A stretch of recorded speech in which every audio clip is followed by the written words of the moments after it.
Bien-aimés, je vous retrouve. Dans ma vidéo précédente, la numéro 11, et là je commence la numéro 12, je vous ai raconté un petit peu ma petite vie, précédée de celle de ma famille, pour quelques mots, que vous puissiez comprendre un petit peu dans quel foyer je suis né. Je vous ai emmené dans mon parcours jusqu'au début des années 90, où nous avions quitté cette église à Dinan en 1989, au mois d'avril exactement. Et ensuite, comme je vous l'ai dit dans la vidéo numéro 11, nous sommes restés 18 mois seuls. Pendant ces 18 mois, nous faisions le culte en famille chaque dimanche. Et pour tout vous dire, quand nous avions fait le culte, il y avait mon aîné qui prenait son frère et ses sœurs. Et à quoi jouait-il entre eux? Mon aîné jouait au pasteur, il jouait à la prédication. Et puis ses frères et sœurs plus jeunes jouaient à l'écouter pieusement jusqu'à ce qu'il ait fini de les briefer sur le plan de la prédication. Voilà à quoi ils jouaient ensemble. Bon, rassurez-vous, ils ne jouaient pas qu'à cela, mais c'est pour vous dire à quel point ça imprégnait les enfants quand même, et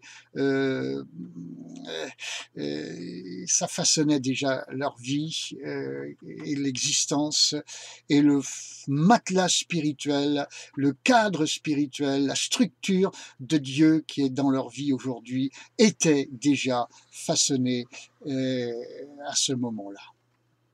Donc nous sommes restés seuls ostensiblement jusqu'à ce qu'on ne puisse plus, et c'est mon épouse Annette qui a manifesté peut-être plus spécialement le désir quand même que l'on aille rejoindre une église, et nous pensions à une église à Rennes. Et un dimanche matin, nous avions prévu d'y aller. De chez nous, ça faisait 50 kilomètres. On s'était levé un peu, on n'était pas à l'heure, et donc on s'est dit, allez, on va pas aller du côté de Rennes, on va aller du côté de Saint-Malo, 25 kilomètres seulement, c'est 2 fois plus rapide. Donc, on arrive dans une église à Saint-Malo qu'on ne connaissait guère, on avait juste entendu parler d'elle. Et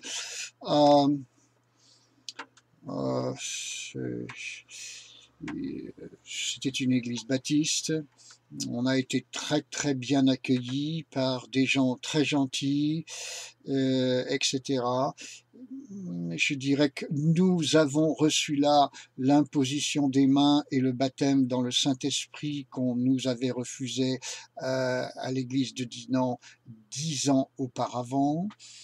Et nous avons donc marché dans le Saint-Esprit de plus en plus, mais là aussi dans cette église on a vite plafonné parce que la présentation qui était faite du Saint-Esprit était quand même assez objetisée, c'était une puissance, et nous sentions que le Saint-Esprit c'était beaucoup plus qu'une puissance, mais une personne intime avec laquelle on se trouvait dans notre vie intimement liés. Et donc, on s'est vite, en 2 petites années, trouvé décalé par rapport à ce qui se passait dans cette église, et nous n'y sommes pas restés. Alors là aussi, nous sommes partis un peu, j'allais dire, toujours avec, comme ça arrive souvent dans nos églises, beaucoup d'histoires. J'espère que vous n'entendez pas trop le Velux, il pleut là. Voilà, je l'ai fermé. On nous en a voulu, évidemment, de quitter cette église. C'était la 3e église que nous quittions dans notre vie. Il y avait eu Saint-Brieuc. Nous avions invoqué la nécessité d'aller vivre ailleurs. Donc, nous n'avions pas quitté cette première église pour des raisons réellement conflictuelles. Cette église où nous nous étions mariés, où j'avais été baptisé, où j'avais passé 20 ans de ma vie quand même quelque part, et puis cette deuxième église à Dinan, et puis cette troisième église maintenant, et nous passions pour des gens qui avaient un problème avec les églises et qui ne pouvaient pas s'intégrer, qui étaient aussi des papillons qui volaient partout, enfin bref, des instables. Et nous avons ensuite, après avoir quitté cette église, rencontré un couple qui habitait non loin de chez nous, qui avait quitté aussi cette église de Saint-Malo. Et nous avons commencé à marcher avec eux. Ils étaient méfiants envers nous. Nous avions le désir de marcher avec eux, sentant qu'il y avait peut-être quelque chose à faire avec eux.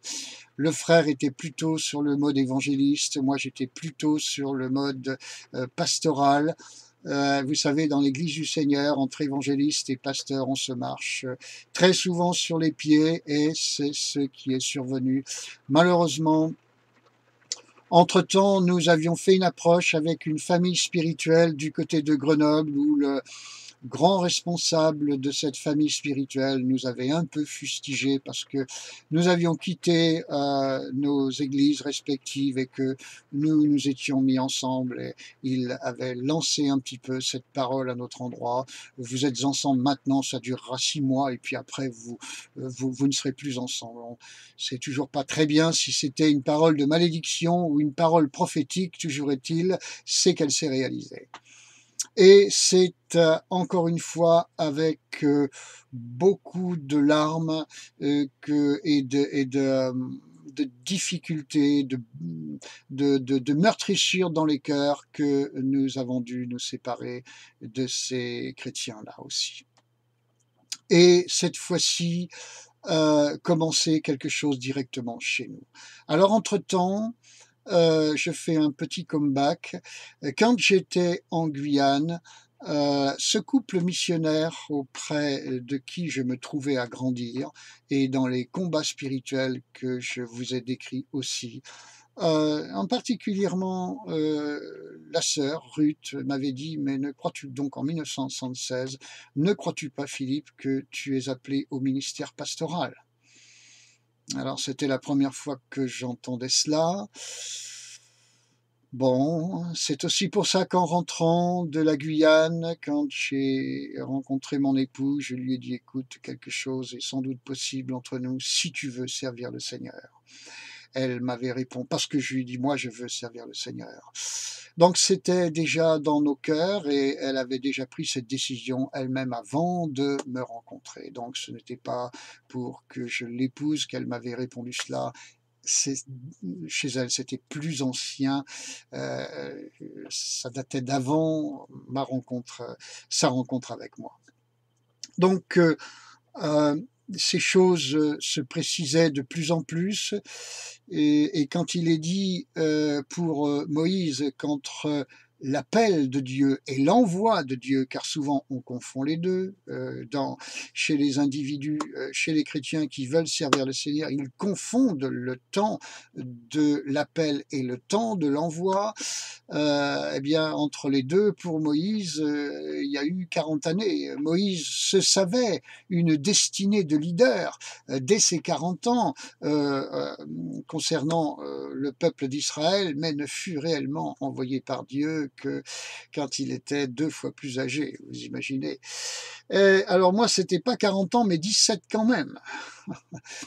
Et donc, c'est en 1993, alors que nous voulions passer quelques jours dans un camp de l'église de Grenoble qui était à Saint-Laurent-du-Pont, où nous étions allés d'ailleurs, mais auparavant nous avions fait un petit crochet par Bordeaux, où il y avait là aussi, avions un été solide en matière de rencontres chrétiennes, et donc à Bordeaux, nous avions été à une rencontre qui s'appelait COEF5, qui était organisée par Philippe Joret et toute son équipe, et à Bordeaux-Lac, je me souviens, Et là, nous avons rencontré 1500 personnes, beaucoup de monde, beaucoup de ministères, beaucoup d'Africains, et la reconnaissance pastorale à laquelle nous pensions et n'était pas du tout venue depuis Grenoble, mais plus vite et à Bordeaux. À Bordeaux, c'est une équipe de l'église de Mamadou Karambiri qui était largement représentée, lui-même aussi présent, qui a commencé à nous dire que j'étais appelé au ministère pastoral un certain jour précis. Et le lendemain, une autre équipe, un autre ministère, toujours africain, d'une autre église, donc nous gratifie de la même chose. Et le surlendemain, donc troisième fois, encore un autre ministère d'un autre pays africain, d'une autre église, nous gratifie encore de la même chose. Donc 3 jours de suite, par 3 ministères africains, qui ne se connaissaient pas entre eux, nous entendons la même chose. Le Seigneur vous appelle, il faut y aller. Le Seigneur, à l'issue de ces 3 jours, nous ramène à l'équipe du premier jour, celle de Mamadou Karambiri, qui prend l'initiative de prier pour nous et nous oindre pour que nous entrions dans le ministère dès notre retour après les vacances. Tout ceci fut fait. Nous avons donc commencé une église de maison chez nous. Peu à peu, du monde est venu. Il y a eu dans notre petite maison jusqu'à plus de 40 personnes, mais ordinairement entre 20 et 30, etc. Et puis, parallèlement à cela, le Seigneur nous a conduits aussi à ce qui s'appelait encore à l'époque les hommes d'affaires du plein évangile. Avec les hommes d'affaires du plein évangile, on a fait connaissance de leurs spécificités, c'est-à-dire des catholiques et des évangéliques qui, tous nés de nouveau, servent le Seigneur ensemble. Alors on est devenu par là même beaucoup moins anti-catholique que nous l'étions pendant une longue période de notre vie. On a fini par comprendre qu'il pouvait bien y avoir des frères et sœurs là dans cette église qui connaissaient véritablement le Seigneur. En tout cas, nous en avions la manifestation devant nous, elle était évidente. Voilà. Et puis également, en 1997, nous avons fait connaissance d'anglais. Mais là, il faut que je fasse encore un petit comeback parce qu'en 1994, alors que je cherchais quand même à écouter le Seigneur, un certain jeudi matin, je prends la décision d'accompagner mon épouse et mon fils aîné, Fabien, au marché de Dinan. Et là, me semblait que le Seigneur me disait, accompagne-les au marché. Arrivé au marché, j'explique à mon épouse, écoute, allez-y avec le fiston de votre côté, allez faire les commissions. Moi, je vais marcher dans les allées du marché et m'efforcer d'écouter le Seigneur. Ce que je fais, je commence à parler en langue, etc. Comme ça, à travers les allées du marché. Je dis, Seigneur, qu'est-ce que tu as à me dire? Et soudain, je passe entre 2 exposants. Et au moment où je passe, il y en a un qui dit à l'autre, t'as vu, il y a vraiment beaucoup d'anglais. Et l'autre de lui répondre, oui, maintenant, va falloir faire avec eux. Et moi, je passe au milieu. Et j'entends ça. Oui, il y a beaucoup d'anglais et maintenant, va falloir faire avec eux. Et là, je comprends que Dieu me parle. Oui, il y a des Anglais et il va falloir faire avec eux. Philippe, il va falloir que tu fasses avec les Anglais. Wouh 3 ans après, la chose s'est accomplie. Alors, il y avait à Rennes un pasteur anglais avec une église déjà bien costaud et je lui raconte cela. Alors il s'est dit, l'anglais, c'est moi, tralalilala. Et puis il m'invite à une pastorale en Normandie, histoire de me faire passer du temps avec lui, il s'intéresse beaucoup à moi, je le sens proche, etc. Bon, Évidemment, il avait, je pense, dans le viseur la petite église de maison que nous étions, d'en faire un satellite de son église à Rennes, histoire d'étendre son réseau et les tentacules de son ministère. Ça marche comme ça dans l'église du Seigneur. Voilà, voilà. Mais manque de chance quand même pour lui. Il s'appelait David, mais le Seigneur m'a conduit. Vous savez, c'est comme à la SNCF, dont on dit qu'un train peut en cacher un autre. Et ben là, un David en cachait un autre. Et je réponds à son invitation. Nous nous retrouvons une trentaine dans une pastorale dans un petit coin de Normandie, dans une ancienne école désaffectée, rachetée par une sœur. Voilà, on était une quinzaine de Français, une quinzaine d'Anglais. On a une belle journée, un beau samedi de recherche tous ensemble de la face de Dieu, dans le jeûne et tout ça, formidable. Et puis à l'issue de cette journée, il y avait eu tellement de beau monde que j'avais vu. J'ai dit Seigneur quand même, je vais peut-être pas établir des liens privilégiés avec tout ce beau monde-là, mais montre-moi au moins 2 personnes. Alors clairement, le Seigneur me montre un frère qui s'appelait David, qui venait de Southampton, qui était l'un des piliers d'une grosse église, 1000 personnes à Southampton, et il me montre aussi quelqu'un d'autre qui s'appelait Graham.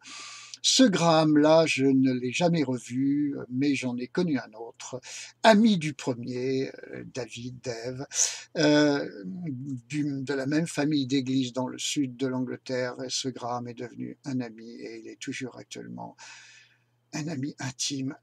Quand je vous ai parlé dans une vidéo, pas la révolution, mais la révélation, ça c'est suite à l'une de ses prédications où il disait cela. Je lui ai piqué avec sa permission euh, ce slogan, je crois, parfaitement biblique pour vous expliquer là, sur cette vidéo qu'il y avait une fausse direction, une fausse guerre à éviter et une vraie guerre dans laquelle nous devions entrer. En tout cas, un véritable défi. Et ce défi, c'est de grandir évidemment dans la révélation de Dieu. Amen. Alors, j'ai pris leurs coordonnées à ses frères, mais je n'ai rien fait. Et puis, j'ai reçu ensuite une petite lettre de Dave. Quand je l'ai reçue, avant de l'ouvrir, mon esprit frétillait, tressaillait. Quand j'ai lu cette lettre, j'ai explosé de joie. Je criais de joie. Je me souviens, je disais à mon épouse et aux enfants, ça y est, ça y est, ça y est, ça y est. Nous avons enfin la connexion, la vraie, que Dieu voulait nous donner.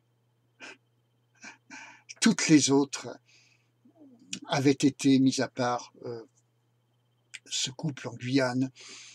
Toutes les autres connexions n'avaient été que, je ne sais pas comment vous le dire, que des connexions d'un moment qui allaient me servir et qui continuent de me servir aujourd'hui. Car toute chose concourt au bien de ceux qui aiment Dieu et qui sont appelés selon son dessein. Et il y a vraiment un dessein de Dieu sur chacune de nos vies. J'ai assez de recul maintenant pour me rendre compte du dessein qu'il avait sur la mienne et celle de ma famille. Et donc, j'ai compris vraiment dans mon esprit, le Saint-Esprit l'attestait à mon esprit, que là, ce frère qui m'écrivait, là, il fallait vraiment s'engager dans cette relation avec lui. Évidemment, derrière lui, il y avait tout un monde anglais que nous allions découvrir, très différent de la France. Et nous allions apprendre la tolérance. Nous allions apprendre la tolérance vis-à-vis de ceux qui ne disent pas tout à fait les mêmes choses que nous sur le plan confessionnel. Nous allions apprendre un mode de communication nouveau, à savoir qu'en France, on a plutôt tendance à vouloir imposer notre point de vue à l'autre et même à ruer dans les cordes pour bien lui faire comprendre ce qu'il doit comprendre à notre point de vue. Mais chez les Anglais, ça marche différemment. Chez les Anglais, c'est plutôt le mode suivant: Philippe, ton avis nous intéresse. Donne-nous ton avis. Qu'est-ce que tu penses de ça? Qu'est-ce que tu penses de ça? Alors c'est gratifiant, ça met en confiance, euh, ça met du lien dans les relations, de l'amitié profonde.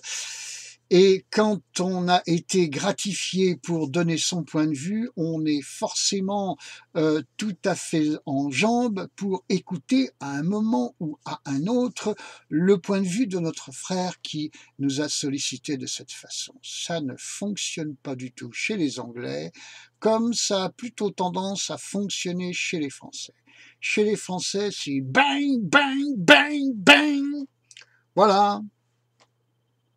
Eh bien, chez nos Anglais, nous avons appris autre chose. Je ne dis pas que tous les Anglais sont comme ça, mais ce que je peux vous dire, c'est que les Anglais que nous avions rencontrés, ils étaient comme ça.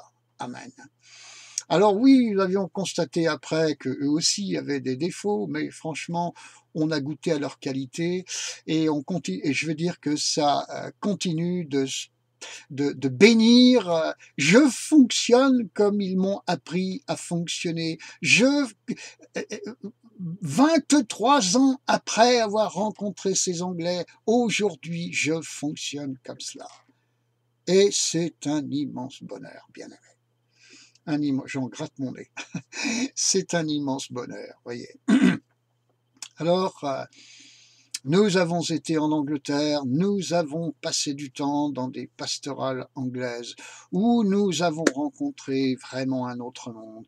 Nous rencontrions aussi des Français là-bas. J'ai d'ailleurs le regret de vous dire que les gens un peu maussades, un peu difficiles à aborder que nous rencontrions là-bas devinaient d'où ils venaient.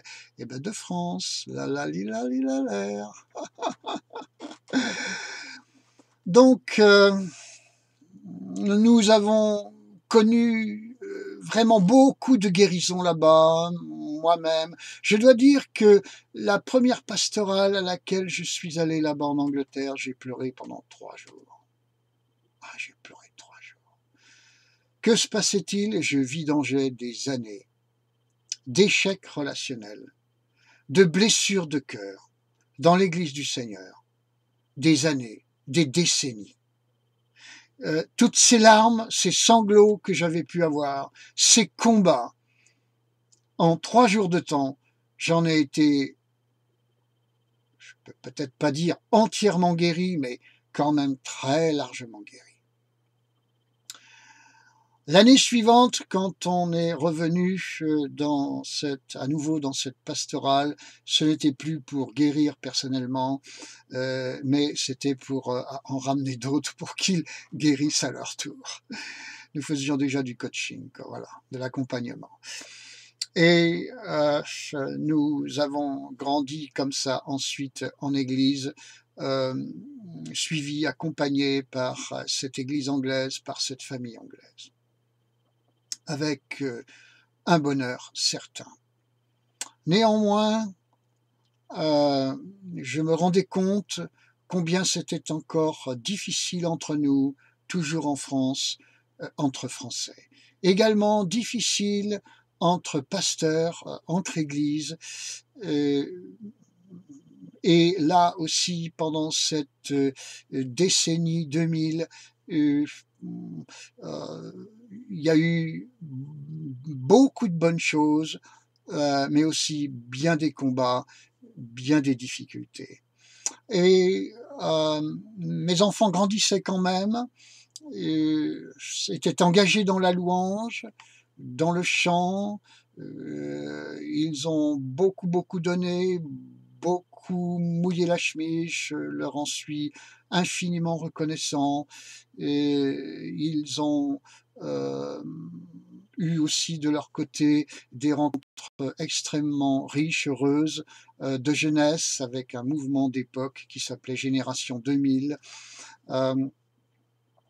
Ils ont pu rencontrer là beaucoup de personnes avec beaucoup de bonheur, etc. Et euh, peu à peu, euh, une famille spirituelle s'est construite donc à Dinan. Alors, je voudrais aussi faire encore un nouveau comeback parce que euh, en 1990, alors que j'étais dans ma vie professionnelle, j'ai été engagé dans un lycée à Rennes comme directeur de tous les internats de cette école. Et là, euh, j'étais à 50 km de chez moi, absent toute la semaine, et euh, c'était difficile quand même. J'ai donc fait une année comme ça, et puis l'année suivante, j'ai essayé de postuler pour une ville à Saint-Malo, donc plus proche de chez moi, et j'ai cru que j'allais être pris dans un poste, n'est-ce pas, de cadre d'éducation dans l'enseignement catholique, mais ça n'a pas abouti. Et j'en ai été grandement chagriné et profondément meurtri. Euh, mais j'ai réalisé ensuite que c'était le plan de Dieu. Heureusement que je n'avais pas été pris dans cette école à Saint-Malo. Je suis donc retourné à Rennes en pleurant, en pleurant. Et comme on le dit selon l'expression consacrée, en marche arrière. Eh bien, j'ai accepté de le faire. J'étais salaire unique et il fallait faire chauffer la marmite à la maison.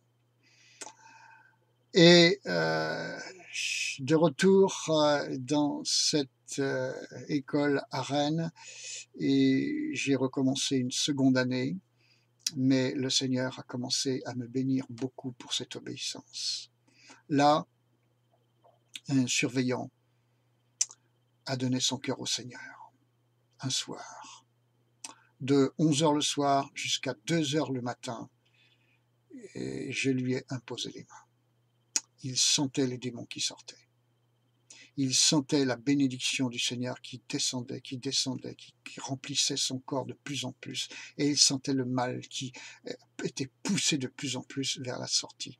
Je prenais autorité, je parlais à haute voix en priant. Les internes à côté des terminales dormaient dans les chambres à côté, les cloisons étaient fines. Je me disais, oh là là, qu'est-ce qui va se passer demain matin? Le miracle a été que personne n'a rien entendu. Que ce surveillant a donné sa vie au Seigneur, elle a été transformée. Longtemps après, son épouse s'est aussi tournée vers le Seigneur. Quelque temps après, 2 de ses sœurs se sont tournées vers le Seigneur. Sa famille entière est venue au Seigneur. Une autre responsable de vie en commun de l'école, de ce lycée, s'est aussi tournée vers le Seigneur. J'abrège. Mais une autre jeune fille, une jeune lycéenne qui était en première, s'est tournée vers le Seigneur. Et une jeune fille aussi de mon internat s'est tournée vers le Seigneur en 3 mois de temps. Et bien entendu, je m'étais intéressé à elle parce que j'avais constaté quand même que c'était assez compliqué pour elle chez elle et qu'elle n'était pas heureuse. Et je me suis... Alors, toutes les personnes qui venaient au Seigneur, je les envoyais vers les églises de Rennes. Alors là, j'étais très bien vu par certains pasteurs qui se réjouissaient de ce que j'approvisionnais comme ça. Mais cette jeune fille de mon internat, quand elle s'est tournée vers le Seigneur, et cette fois-ci, je me suis dit, elle, je vais plutôt m'efforcer de l'intégrer dans mon église à Dinan. Je voyais quelque chose de prophétique sur elle et je me disais, la direction pour elle, c'est pas une église de Rennes. Donc, elle est venue faire des études à Dinan. Le problème, c'est que quand ses parents se sont aperçus qu'elle s'était donnée au Seigneur, et nous étions dans un climat où il y avait des sectes comme l'ordre du Temple solaire, des sectes apocalyptiques qui en venaient à se suicider. Donc il y avait une psychose à ce moment-là en France en 1995. Donc quand la famille a appris que j'avais amené leur fille au Seigneur, eh bien, ce fut là la fin de ma vie professionnelle, car ils m'ont dénoncé auprès des autorités scolaires du lycée dans lequel j'étais. Et quand je vous dis que être menacé chez soi, de renoncer à ce que j'avais fait, de demander pardon d'avoir amené, demander pardon aux parents d'avoir amené leur fille au Seigneur, c'est ce qu'ils me demandaient de faire. Sinon, j'allais perdre ma vie professionnelle. Eh bien, je suis resté droit dans mon pantalon. J'ai refusé de marcher dans cette manigance et, enfin, en tout cas, dans ce qu'ils me demandaient de faire pour que je puisse garder ma vie. Donc je n'ai pas gardé ma vie. Ils m'ont dénoncé, donc j'ai perdu ma vie professionnelle et j'ai perdu mon salaire d'un mois sur l'autre, perdu tout revenu pratiquement d'un mois sur l'autre, mais Dieu a pourvu. Dieu a pourvu. Il y avait un frère à l'église, dans notre église, qui avait accès au ben où l'on jetait beaucoup de choses au Leclerc de Saint-Malo, et nous mangions sur la benne du Leclerc, et nous mangions très très bien, et même on réveillonnait très très bien par la grâce de Dieu. Quand ce frère n'est pas resté parmi nous et qu'il est parti du côté de l'Anjou, eh bien un autre couple est venu. Et il avait un jardin, ce couple avait un jardin, un couple de retraités, et ils nous amenaient des légumes, des victuailles de leur jardin régulièrement, et nous mangions vraiment le torrent de Kérit, ravitaillé par les corbeaux. Je vous l'ai dit et je vous le redis encore, nous avons connu, alléluia, et nous avons vu la fidélité de Dieu. En fait, il n'a jamais rien manqué sur notre table, et je n'ai même pas souvenir, peut-être une fois c'est possible, que nous ayons eu un léger découvert à la banque. J'ai toujours eu une épouse qui a géré au centime près comme il fallait les finances de la maison, mais elle n'avait que de petits volumes, très petits volumes de finances à gérer, mais Dieu l'a aidé, nous a tous gardés. Et le ministère que j'ai eu s'est développé ainsi. L'église de Dinan n'a pas continué de vivre au-delà je dirais, du début des années 2010. Alors, comme me disait un frère anglais, euh, quel est à ton avis, quelle est ton analyse sur ce qui s'est passé dans cette église à Dinan? Alors, à un moment, j'ai pensé que peut-être des problèmes de famille qui étaient survenus parmi nous en étaient la raison. Je dirais peut-être, mais je vais vous dire ceci. Je crois que la raison essentielle fut que une personne est venue parmi nous, annoncée par un prophète comme une femme très sage. En réalité, elle avait un plan que je n'ai pas discerné ou longtemps après, presque trop longtemps après.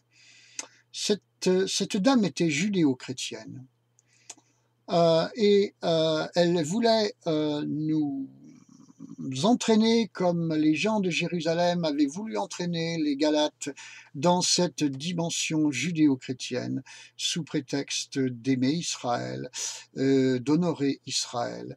J'ai aimé Israël toute ma vie. Aujourd'hui, je considère que mourir pour le nom de Jésus-Christ serait un grand honneur.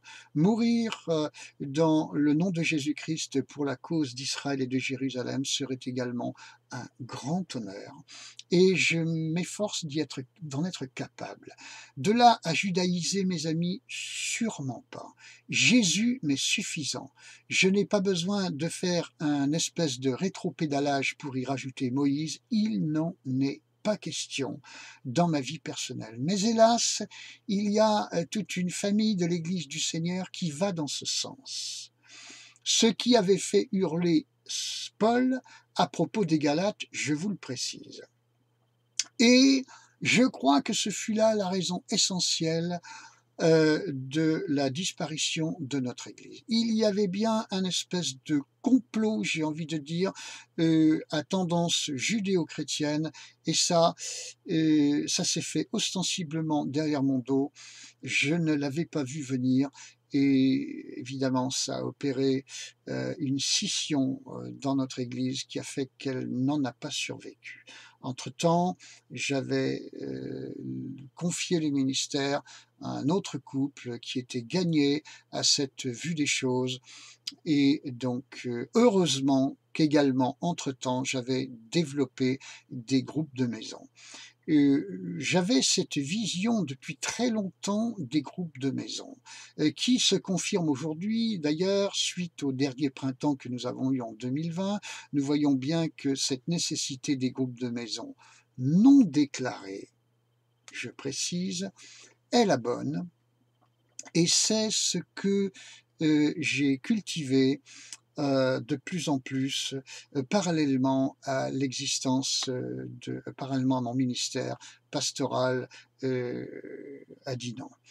Et aujourd'hui, donc, évidemment, j'ai vu le ministère vraiment s'épanouir, et j'ai vu cette vision s'épanouir, celle des groupes de maison. Alors, je résume un peu vite, mais j'ai donc même écrit un livre qui s'intitule Église finitive, que vous pouvez trouver sur Amazon en écrivant mon nom, Frémondo Philippe, sur la barre de recherche du site Amazon. Vous me trouverez, vous trouverez ce livre où là je développe quelque part cette interconfessionnalité et aussi cette organisation, cette conception du royaume de Dieu en vue des temps qui viennent, et plutôt à tendance clandestine et dans l'organisation pratique des groupes de maison.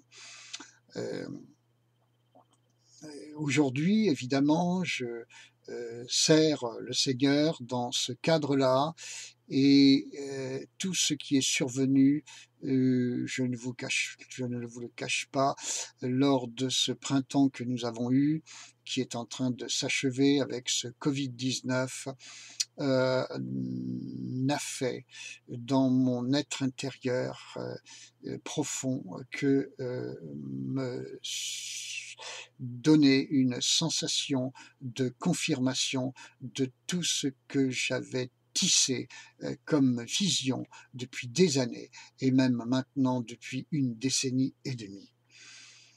Je ne suis pas de ceux, je vous le dis en toute modestie, frères et sœurs, qui seraient tentés de se dire, et quelquefois ont même l'honnêteté de le confesser, qu'ils se sont trompés depuis 20, 30, 40 ans, comme je l'ai entendu, ce genre de considération, en toute modestie, mais complètement étrangère. Depuis des semaines, des mois, des années, ce que le Seigneur a mis dans mon esprit n'a fait dans l'histoire immédiate que nous avons eue en France et ailleurs que me confirmer. Je sais que cette voie et de ces groupes de maisons non déclarés est la bonne, que c'est un impératif pour l'Église de demain et déjà celle d'aujourd'hui. Tout ce chemin parcouru depuis tant de temps pour en arriver là, et en arriver plus loin s'il le faut. Et je vais faire, avant de terminer cette vidéo, un dernier comeback pour vous raconter ce que je gardais sous silence jusqu'à présent. Nos voyages avec la mission Portes Ouvertes dans les années 80. en tant qu'équipier de cette mission pour passer des Bibles à l'époque en Europe de l'Est. Eh bien, ce souvenir que nous avons de cette mission, qui avait mis beaucoup de lumière dans l'ambiance compliquée, sèche et un peu grisâtre de nos années 80 où nous étions noyés dans ce message de la sanctification, sanctifiez-vous, faites des efforts, sanctifiez-vous, message très desséchant. Il y avait des éclaircies grandioses lors de certains étés en 86, 87, 88. J'y avais été 2 fois auparavant en 83 et 85 sans portes ouvertes. En Europe de l'Est à la rencontre des chrétiens persécutés pour venir à leur secours de la manière dont vous pouvez savoir qu'on le faisait à cette époque. Et j'avais donc là pris contact avec cette église persécutée et clandestine. J'avais vu de près comment ils s'organisaient. J'avais vu de près comment ils naviguaient dans leur galerie de taupes, dans leur contingence souterraine. Et évidemment, j'ai compris après, et je comprends aujourd'hui plus que jamais combien ce que le Seigneur nous faisait vivre dans ces années 80, ça fait, il y a un certain recul, était prophétique pour les jours d'aujourd'hui et ceux de demain. J'ai donc été formé à cette école d'être un enfant de lumière en tant que combattant de l'ombre.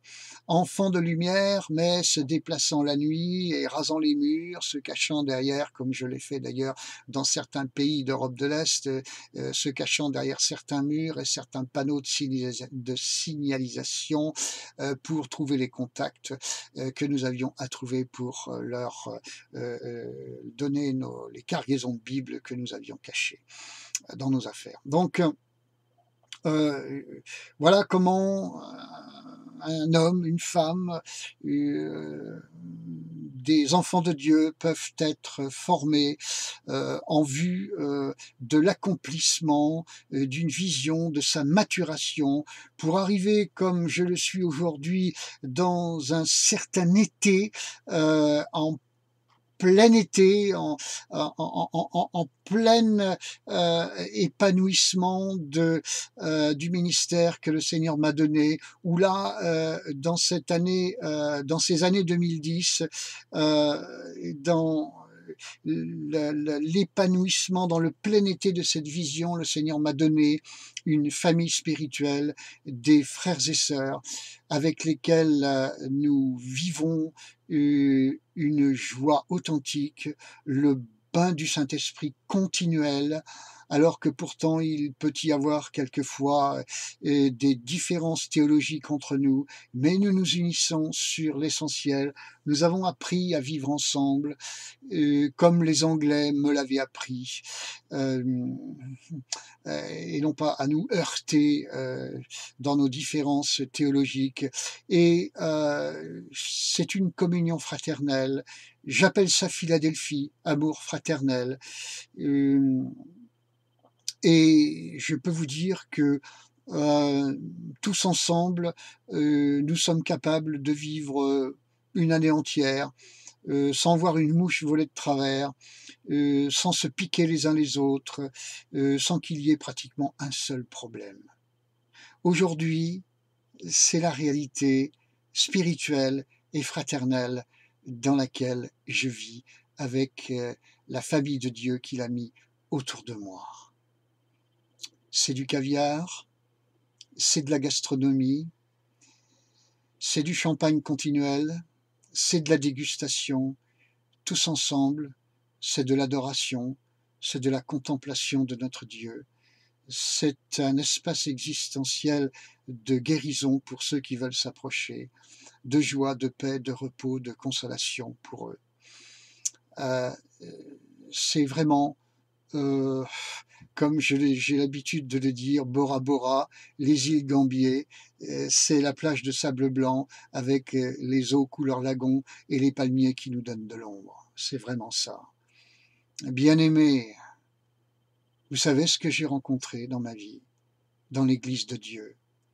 après les tranchées, après Verdun, après la Somme, après tout ça, j'ai rencontré l'espace vainé du Seigneur dans l'Église de Dieu sur la terre. J'ai rencontré ça, l'onction vainée, celle de la paix, celle de la joie. Et aujourd'hui, je vis dans cette onction, pas de temps en temps, pas tous les 29 février, je peux le dire, chaque jour. Quand on a un problème, c'est vraiment rare. Ça dure pas longtemps. Ça fait à peine bouger une vaguelette dans un verre d'eau. Voilà. Voilà, et il est encore temps que je m'arrête. Ma vie résumée un petit peu. Donc, je n'ai encore une fois qu'un seul mot à dire.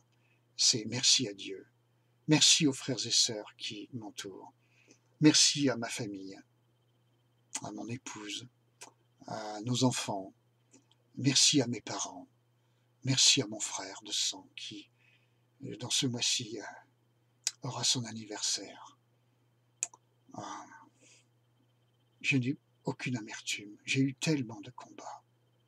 Mais je n'en garde aucune amertume. J'ai jeté tout ça à la poubelle. Quand je repense à ceux avec lesquels j'ai eu des combats, je n'ai que des pensées de paix, des pensées de douceur, des pensées de prière. Seigneur, tu fais grâce. Je fais grâce à ceux qui m'ont traité de fausse église, de faux pasteurs, de faux prophètes, de faux docteurs, de travaillant pour mon propre ventre, de loups ravisseurs, d'hommes très dangereux. Je fais grâce, parce que j'ai entendu tout cela, de voleurs, d'enfants. Et puis il était tellement facile de rajouter un petit i, ça devenait violeur d'enfants. Pas de souci avec tout ça. Seigneur, tu bénis tous ceux qui ont dit ça sur moi. Et j'ai pas attendu ces quelques instants dans cette vidéo pour le dire. Ça fait longtemps. Je n'ai que de la joie, de la paix et du repos dans mon cœur. J'ai une bonne nouvelle pour vous, frères et sœurs, qui seriez encore au désert. Élim, ça existe vraiment. Je sais, Mara, ça existe, les eaux amères. Mais Élim, là où il y a 12 sources d'eau et 70 palmiers, le lieu de repos pour le peuple de Dieu, ça existe. Personnellement, je l'ai appelé Philadelphie, cette église à laquelle je crois. Peu de puissance, est-il dit, à propos de cette église? Oh, cela veut sans doute dire beaucoup, comme je l'ai expliqué dans mes vidéos précédentes, beaucoup s'écartent dans des faux combats. Oui, c'est là mon angoisse pour tous ces gens-là. Et Élim et Philadelphie, peu de monde. Mais je peux vous dire, dans ma vie de tous les jours, j'ai trouvé Philadelphie. Amen. Alors, j'envoie cette bénédiction sur vous, que vous puissiez trouver Philadelphie. Au nom de Jésus, je vous le souhaite de tout cœur. Soyez bénis. À lui soit toute la gloire. Amen.